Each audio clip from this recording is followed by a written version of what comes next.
ಹಾರುವ ಹಕ್ಕಿಗೆ ಎಲ್ಲಿ ಮನೆ, ಹರಿಯುವ ನೀರಿಗೆ ಯಾವ ಹೊಣೆ, ಹಾರುವ ಹಕ್ಕಿಗೆ ಎಲ್ಲಿ ಮನೆ.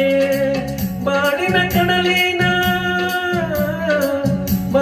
ಕಡಲಿನ ತೆರೆಗಳ ಸೀಳಿ ತಲುಪುವುದಾಚೆಯ ದಡದ ಕೊನೆ, ತಲುಪುವುದಾಚೆಯ ದಡದ ಕೊನೆ. ಎಂಥ ಮರುಳಯ್ಯ ಇದು ಎಂಥ ಮರುಳು.